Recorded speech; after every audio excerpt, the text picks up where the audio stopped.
نضر الله وجوها لم تزل مثل السحاب من وريد القلب تروي عندما كل الهضاب. للمتقين والصلاة والسلام على سيد الأنبياء والمرسلين سيدنا وحبيبنا وحبيب رب العالمين محمد وعلى آله وأصحابه ومن هدى بهديه إلى يوم الدين.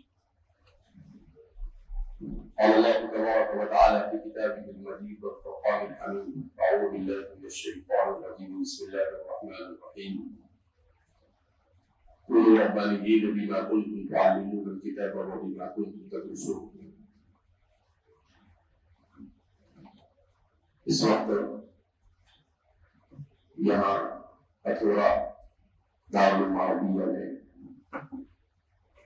آنے کی وجہ حضرت مولانا حبیب صاحب دامت برکاتہ کا اصرار تھا کہ آپ کو شورا کے اجلاس میں شرکت کرنا ہے، تو اسی مناسبت سے یہاں حاضری ہونی ہے۔ اس سے قبل میرے اپنے علم کے مطابق جب میں اس پڑھا شاید 32 سال پہلے یہاں پر میں نے حاضری ہونی کی، اس کے بعد کوئی ایسا موقع نہیں مل سکا کہ یہاں پر حاضری ہو۔ بہرحال قاری صدیق صاحب بانوی اللہ مقدر یہ امت عارف باللہ سے یاد کیا جاتی ہے۔ حضرت کی جو نسبتیں ہیں وہ نسبتیں اور آپ کی جو خدمات اور آپ کی جو دعائیں ہیں، اور خاص طور پر حضرت والد صاحب اللہ مقدر کے ساتھ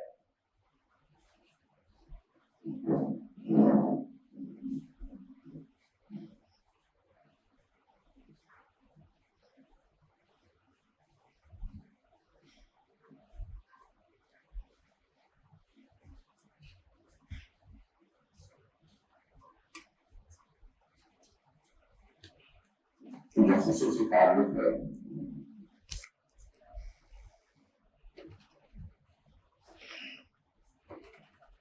بہرحال اسے فراموش نہیں کیا جا سکتا۔ ہم لوگ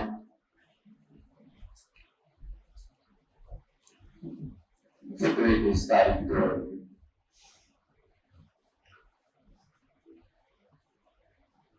جو بھی دین سے وابستہ ہے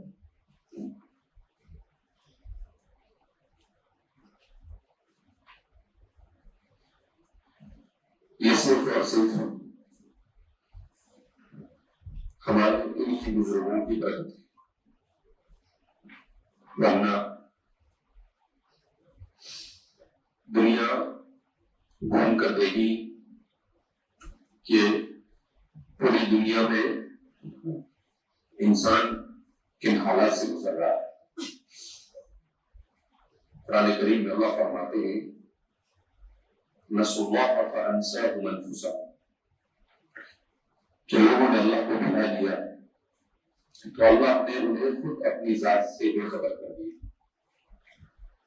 تو ہمارے ان بزرگان دین کے احسان کو ہم کبھی فراموش نہیں کر سکتے۔ بذو جلال کی قسم کھا کر کہا جا سکتا ہے کہ اگر ہمارے بزرگوں نے انگریزوں کی سازشوں سے نمٹنے کے لیے جو مدارس کا یہ سلسلہ شروع کیا، اگر یہ سلسلہ نہ ہوتا تو شاید میں اور آپ مسلمان نہیں ہوتے۔ اللہ جزائے خیر عطا فرمائے۔ حضرت مجدد الفسانی رحمۃ اللہ علیہ کو کہ ہندوستان میں جب جدت پسندی نے اور اقلیت پرستی نے اور گمراہ کن تاریخ فطروں نے پہلی مرتبہ قدم اٹھایا تو حضرت مجدد الفسانی رحمۃ اللہ علیہ نے ڈٹ کر اس کا مقابلہ کیا اکبر کے زمانے میں۔ اس کے بعد اللہ رب العزت نے شاہ ولی اللہ صاحب محدث دہلوی رحمۃ اللہ علیہ کو اور ان کے خاندان کو منتخب کیا، جس نے اس ملک میں ایمان، اسلام اور خاص طور پر مسلمانوں پر آنے والے ہلاکت کے خیز فتنوں کے طوفان اور سیلاب سے پہلے بند باندھ دیا، جس کی برکت سے دارالعلوم دیوبند قائم ہوا۔ اس لیے کہ علوم اسلامیہ، علوم حدیث اور علوم تفسیر کو، خاص طور پر علم اسرار شریعت کو اللہ کا عجیب نظام ہے۔ قرآن میں اللہ فرماتے ہیں اِنَّا نَحْنُ نَزَّلْنَا الذِّكْرَ وَإِنَّا لَهُ لَحَافِظُونَ۔ تو اللہ اس انداز میں اپنے دین کی حفاظت کا انتظام فرماتے ہیں کہ انسان خود حیران رہ جاتا ہے۔ اللہ نے جب دیکھا کہ ایک فکری ارتداد، ذہنی ارتداد، اعتقادی ارتداد کا ایک بڑا طوفان اس ملک میں صرف ہندوستان میں نہیں بلکہ پوری دنیا میں آنے والا ہے، اس سے پہلے بھی اللہ رب العزت نے اس کی تیاری شروع کر دی، اور اللہ رب العزت نے حضرت شاہ ولی اللہ صاحب کو علوم حدیث کے لیے منتخب کیا۔ علم حدیث اور علم تفسیر یہ دو چیزیں، اور علم اسرار شریعت، یہ تین علوم جس پر شاہ صاحب نے خاص طور پر کام کیا۔ جب شاہ صاحب کی خدمات پر، شاہ ولی اللہ صاحب کی خدمات پر ہم غور کرتے ہیں تو سمجھ میں آتا ہے کہ پورے دین کی حفاظت کے لیے سب سے زیادہ ضروری جو علم ہے وہ علم حدیث ہے۔ اس لیے کہ علم حدیث یہ پورے دین کے ہر کلی اور جزئی مسئلے کو احاطے کے ساتھ بیان کرتا ہے، اسلام کی عملی صورت کو بیان کرتا ہے۔ لہذا جس شخص کو علم حدیث سے مناسبت پیدا ہو جائے وہ ضلالت اور گمراہی سے بچنا اس کے لیے آسان ہو جاتا ہے۔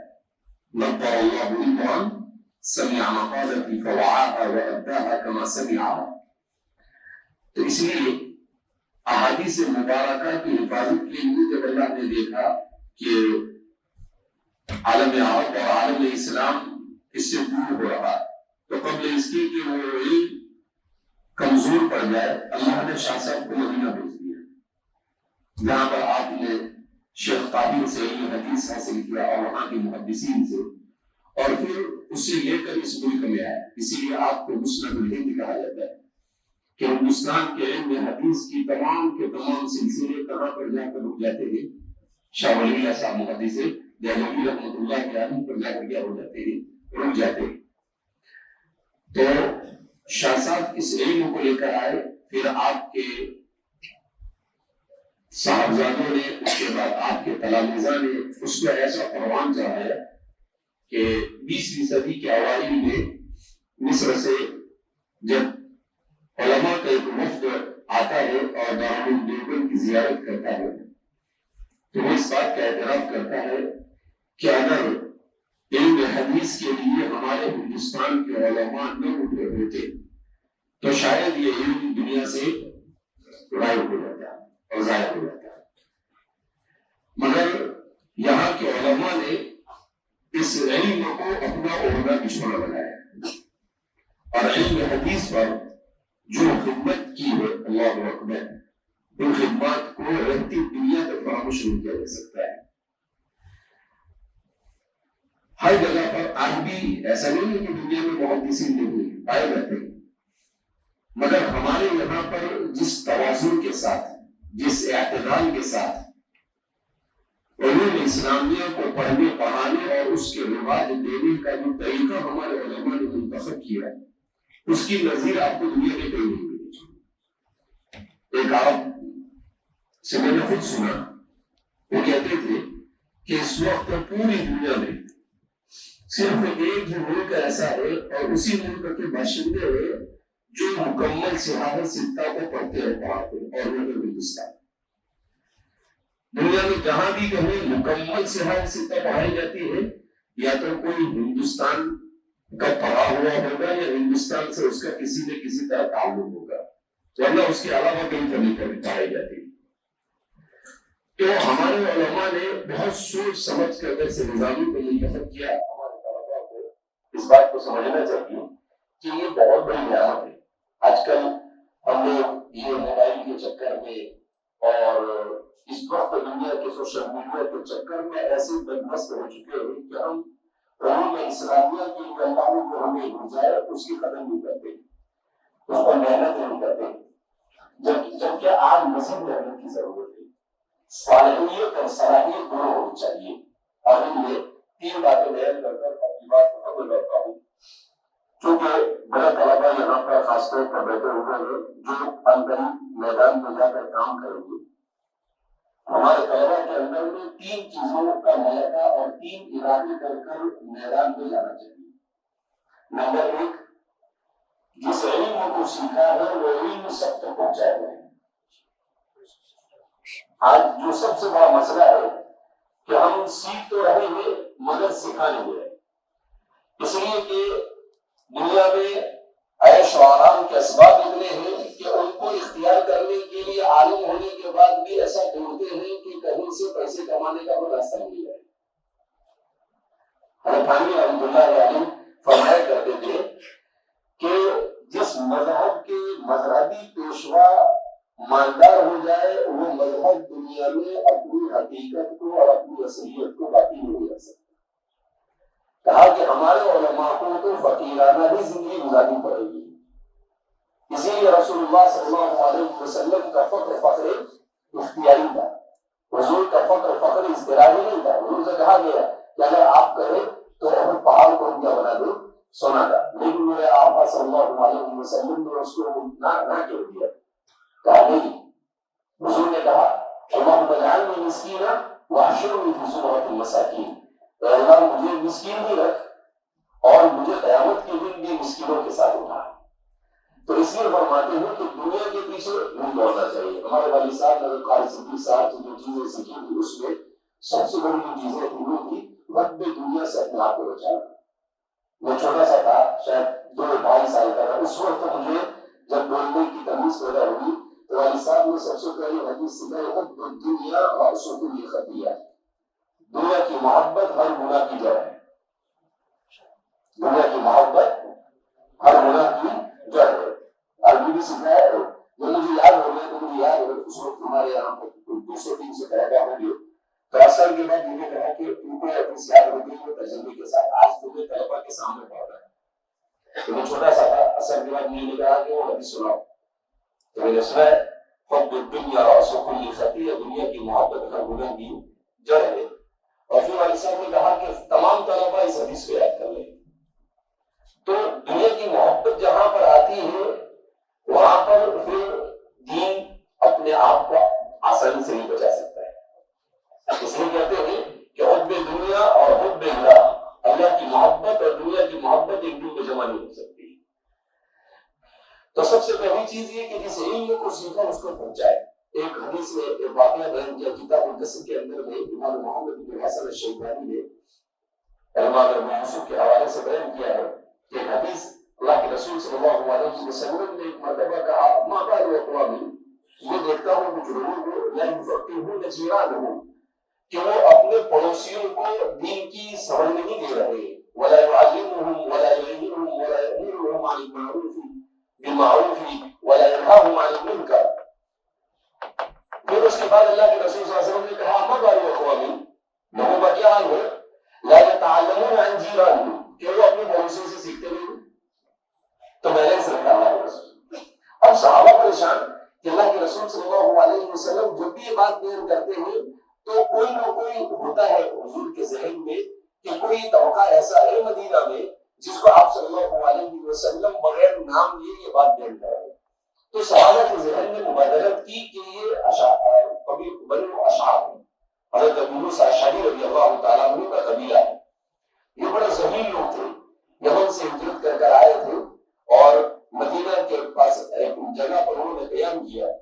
تو لوگوں نے کہا کہ یہ لوگ سب دیندار ہیں اور ان کے دین میں اللہ کے رسول صلی اللہ علیہ وسلم کے آگے پیچھے رہتے ہیں ہمیشہ، اور ان کے اطراف و اکناف میں بدو لوگ رہتے ہیں، دیہاتی لوگ رہتے ہیں، تو ہو سکتا ہے انہیں کو یہ پیغام دیا گیا ہے، تو وہ ابھی اشعاری کے لوگ اللہ کے رسول کی خدمت میں آ کے آئے کہ اللہ کے رسول صلی اللہ علیہ وسلم بتا سکتا ہے کیا آپ نے جو بات بیان کی اس سے ہمیں مطلب ہے، لوگ ہماری طرف انگلی اٹھا رہے ہیں، حضور نے نہ ہاں کہا نہ کہا، لیکن حضور نے پھر دوبارہ اسی کو دوہرا دیا، تو وہ سمجھ گئے کہ ہمیں برا ہے، تو پھر وہ کہنے لگے اللہ کے رسول صلی اللہ علیہ وسلم آپ 1 سال کا ہو تو دے دیجیے، دیکھو ہم ان کو سب کو فقیر بنا دیں گے۔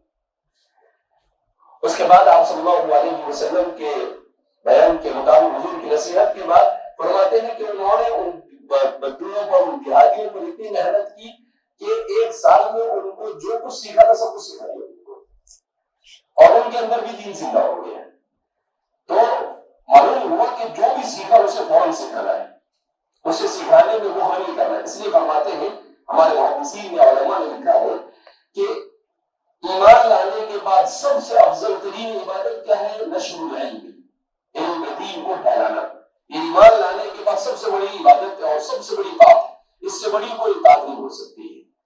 لہذا ایک تو اس قصد کے ساتھ کہ ہم نے سیکھا ہے، ہم انشاءاللہ امت کے ایک ایک فرد تک جہاں جائیں گے وہاں پر اس کو پھیلانے کی کوشش کریں گے انشاءاللہ۔ دوسری بات، اللہ کے رسول صلی اللہ علیہ وسلم کے اصحاب میں کچھ صحابہ ایسے ہوتے تھے جو اللہ کے رسول صلی اللہ علیہ وسلم سے شر کے بارے میں سوال کرتے تھے، جیسے حضرت حذیفہ بن یمان رضی اللہ تعالیٰ عنہ، تو وہ فرماتے تھے كان الناس يسألون رسول الله صلی اللہ علیہ وسلم عن الخير وأسأله عن الشر، لوگ حضور سے خیر کے بارے میں سوال کرتے تھے، لیکن میں حضور سے شر کے بارے میں سوال کیا کرتا تھا، مخافة أن تدركني، اس ڈر سے کہ کہیں کوئی شر مجھے آ کر پکڑ نہ لے۔ تو فرماتے ہیں اس سے معلوم ہوا کہ دنیا میں جو سازشیں ہو رہی ہیں، دنیا میں جو اسلام اور حق کے خلاف جو کچھ ہو رہا ہے، ان سب چیزوں سے واقف ہونا بھی ضروری ہے، اور واقف ہو کر ان سے خود بھی بچنا، اور اپنے گھر والوں کو، اپنی بستی والوں کو، اپنے ملک والوں کو، اور جہاں تک ہو سکے اپنے لوگوں کو بچانے، یہ بھی علماء کی ذمہ داری ہے۔ تو دوسری ذمہ داری شر کو جاننا، برائیوں کو جاننا، عصر حاضر کی، زمانے کی، اور ان سے لوگوں کو بچانے کے لیے کوشش کرنا، یہ دوسرا کام ہے ہمارے علماء کا۔ اور تیسرا اور آخری کام یہ ہے کہ علماء کی یہ بھی ذمہ داری بنتی ہے کہ علماء کو جب تقریر کرے یا خطاب کرے یا نصیحت کرے تو مخاطب کا خیال رکھے۔ کس کا خیال رکھے؟ ایسا نہیں آپ ایک دم گھاڑی اردو کے اندر میں، جیسے ہم کہتے ہیں کہ بہت گھاڑی اردو کچھ لوگ بولتے ہیں کہ کیا ہوا، کہا کہ آج بندہ درس میں حاضر نہیں ہوگا اس لیے کہ طبیعت میں اس میں اخراج ہے۔ اب اس کو سمجھے گا، ہمارا لکھا ہے کہ دیوبند سے ایک صاحب پڑھ کر گئے اور ریلوے اسٹیشن پر جب وہ پہنچے تو وہاں پر کوئی شخص گول گپے بیچ رہا۔ اب وہ اترے اور دیکھا کہ لوگ بہت شوق سے کھا رہے ہیں، کیا ہے؟ اب وہ وہاں جا کر اس سے کہتے ہیں کہ بھائی صاحب آپ اس کو عددن بیچیں گے یا وزنن بیچو گے؟ آپ اس کو عددن بیچو گے یا وزنن بیچو گے؟ اور ان دیہاتی آدمی بیچارہ اس کو کیا سمجھے کہ عدد کیا ہوتا ہے، وزن کیا ہوتا ہے؟ وہ کہنے لگا کہ میں گول گپے بیچتا ہوں، اتنا معلوم اس کا علاوہ تو فرماتے ہیں کہ مخاطب کے مطابق کلام کرنا کیا ہے ضروری ہے کہ آپ کے سامنے مخاطب کیسا ہے، آپ کا مخاطب جیسی زبان جاننا چاہے، جس زبان میں سمجھنا چاہے، اس زبان میں ان کو دین سمجھاؤ۔ ہم دیکھ رہے ہیں دنیا میں بہت سارے فرقے ہیں، وہ فرقے اپنی اپنے میدان میں محنت کر رہے ہیں اور لوگ ان کی طرف متوجہ ہو رہے ہیں، کیوں؟ اس لیے کہ وہ ان کی ذہنیت اور ان کے اسلوب اور ان کی سمجھ کے مطابق بات کر رہے ہیں، اور ہم وہی اپنی پرانی اسلوب کے اندر میں بات کریں گے تو کیسے چلے گا؟ تو ان 3 چیزوں کا خیال رکھنا یہ علماء کی کیا ہے؟ ذمہ داری ہے۔ بہرحال اللہ رب العزت ہم سب کو علم سیکھ کر اسے لوگوں تک پہنچانے کی، شر اور برائی کو سمجھ کر خود بھی بچنے کی اور امت کو بھی بچانے کی، اور اللہ رب العزت لوگوں کے سمجھ کے مطابق ہمیں دین کو سمجھانے کی، اصول ایسے مؤثر اصول کو دین کو سمجھانے کی توفیق نعمت فرمائے۔ اللہ ہم سب سے راضی ہو ایسے اعمال کی توفیق نعمت فرمائے۔ اور قسم کی شروع و فکر سے اللہ رب العزت ہماری رضا و مدد فرمائے، اور اللہ رب العزت اپنی رضا و اعمال کی توفیق نعمت فرمائے۔ سبحان اللہ و بحمدہ، سبحانک اللہم و اشہد ان لا الہ الا انت، استغفرک و اتوب الیک۔